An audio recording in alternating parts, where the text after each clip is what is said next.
राना साहब, क्या बुनियादी वजह बनी है मुज़ाकरात के ख़त्म होने की? बिस्मिल्लाहिर्रहमानिर्रहीम।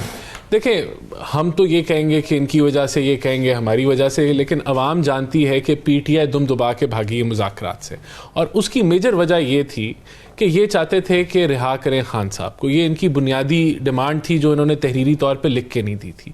लेकिन जब अल-कादर ट्रस्ट में इनको सज़ा हो गई तो उसके बाद इन्होंने ये समझा नहीं कि ये ज़रूरी है कि हम मुज़ाकरात को आगे मज़ीद कंटिन्यू करें। और देखें, बात ये है, इसकी जो बुनियादी बात है, जी उसके घर छापा मारा, फलाने ने तकरीर कर दी, या ये बयानबाजी हुई, तो बयानबाजी तो इन्होंने भी बहुत की, हर तरह की इन्होंने बयानबाजी की। इन्होंने असेंबली में क्या किया, प्राइम मिनिस्टर के बारे में ट्वीट की गई, तो बहाने तो बहुत है निकलने के। लेकिन जो बुनियादी बात है वो ये कि जब हुकूमत ने कहा था कि 28 तारीख को हम तहरीरी तौर पे लिख के दे देंगे आपको कि वे फॉरवर्ड क्या तो है, आज क्यों नहीं दिया? नहीं, मैं बताता हूँ ना, जब लिख के दे देंगे तो उससे पहले मुज़ाकरात को ख़त्म करना और उसका इंतजार ना करना, ये शो करता है कि ये उस तहरीरी तौर पे लिखे दे के जाने का जो वे फॉरवर्ड है वो इंटरेस्टेड ही नहीं थे। आज इसलिए नहीं लिख के दिया क्योंकि मुज़ाकरात हमने दीवार के साथ तो नहीं करने। अगला बंदा अगर इंटरेस्टेड ही नहीं है, सकता है ना कि आप कमीशन बनाने का के हवाले से जो भी आपका जवाब था वो दे देते, क्योंकि तहरीक इंसाफ अभी भी ये कह रही है ना कि अगर आप कमीशन बनाने का ऐलान करते हैं तो हम अभी बैठ जाते हैं। एग्जैक्टली। अब ये फर्क है ना कि कमीशन बनाने का ऐलान कर दें, हमारी जो हमारी डायरेक्शन है, जो हमारी हदायत है, जो हमने आपको डिक्टेट किया है, उसके मुताबिक अगर आप अनाउंस कर देते हैं तो ठीक है। ऐसे तो नहीं होना था ना, इसके अंदर मल्टीपल हमने चॉइसेस देनी थी, एमसीक्यू देना था, इनसे टिक क्रॉस कराना था। वो ये पहले ही चले गए कि हमने करना ही नहीं है, खेलना ही नहीं है, हमने लिखत पढ़त में आना ही नहीं है। तो ये देखें, बात ये कि पहले दिन से हमारा क्या मकसद था कि आप तहरीरी तौर पे हमारे साथ मुज़ाकरात में आए। ये इन्होंने पहले तो उसको अवॉइड किया ना, कहा गया इन्होंने इसको जो कहा गया कि जी हम अगर तहरीक इंसाफ की कमेटी आज आती तो हम उनको आज तहरीरी शक्ल में देते।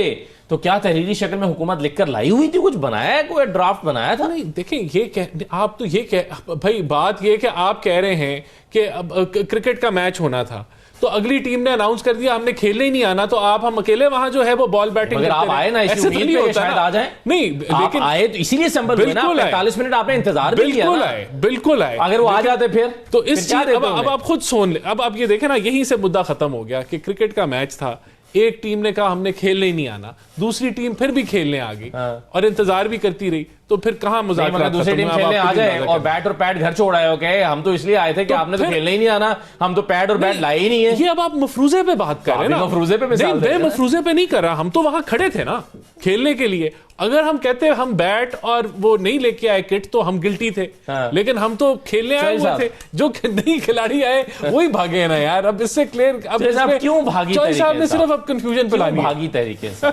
आज हुकूमती मुज़ाकराती कमेटी ने कहा है कि अगर हम 31 तक अपनी कमेटी तहरील नहीं कर रहे राना साहब, और वो कहा है कि अगर तहरीक इंसाफ कंसिडर करती है तो फिर हम इसको रिज्यूम भी कर सकते हैं, तो मजीद टाइम आप देना चाहते हैं पीटीआई को? ये देखिए, हमारी तरफ से तो कभी दरवाजे नहीं बंद हुए। देखिए, ये यू टर्न जो पूरी दुनिया जो ये घूमे, मैं पहले भी जिक्र इसका कर चुका हूँ कि ऑक्सफोर्ड का इलेक्शन लड़ना था, उसका क्या मकसद था? फ्री इमरान खान। जो अभी इन्होंने जितनी काविश की, गली गली कूचा कूचा अमेरिका फिरे, ये कहते हैं हमारा फ्री इमरान खान का मकसद नहीं हो। क्या उसका मकसद है? फ्री इमरान खान ट्वीट्स कराते रहे, सुन तो ले, इतनी मेहनत की इन्होंने, पूरी ये दुनिया फिर के आए, फिर यहाँ 24 नवंबर से लेके 26 नवंबर जो इन्होंने इस्लामाबाद में धावा बोला, जराव घराव किया। क्या मकसद था? कि खान साहब को रिहा कराए बगैर हम नहीं जाएंगे। फिर इन्होंने यू टर्न लिया ना कि अब हम आ जाते हैं बातचीत, जब कुछ नहीं, दाल कहीं नहीं गली, तो इन्होंने कहा अब हम बातचीत करते हैं। अब बातचीत भी इन्होंने की तो कैसे की कि हम सिविल नाफरमानी करेंगे, हम पैसे ना भेजें, फलाना ना करें, यानी कि धमकियों और इंतशार। इनका क्या है? अगर मुज़ाकरात इनकी जरूरत है और थी तो फिर ये क्यों भागे हैं? आप जो लफ्ज इस्तेमाल करते हैं, क्योंकि सजा होगी ना 14 साल की। जब इनको फ्री इमरान खान इनका था कि ये भी मौखर हो जाए, बड़े ये अंदर से खुश थे कि ये डिले हो रहा है, और देखें कितनी खुशी इन्होंने मनाई। कह रहे नाश्ता हम पूछ के नहीं करते, लेकिन जब जो एक मुलाकात हुई, ये कितने खुश थे। यानी कि खान साहब कितने खुश थे, फैसल साहब कितने खुश थे, पूरी पीटीआई कितनी खुश थी। तो उसके बाद अब वहां जब सजा हो गई तो अब ये इन्होंने कहा जी हम मुज़ाकरात खत्म कर देते हैं। नहीं आप तो रात को सोए नहीं, रात को अब आपका जो सवाल है, पीटीआई खुश थी मगर आप परेशान थे। नहीं, देखिए, हम तो अल्हम्दुलिल्लाह बिल्कुल परेशान नहीं है। हमें पता है कि इकोनॉमी टर्न अराउंड कर रही है, इनकी जो इंतशारी सियासत है वो बैक एंड पे जा रही है। आपकी कर रही है। देखिए, जब वो आपके जो लोग हैं वो टर्न अराउंड हो रहे हैं। फैसल साहब,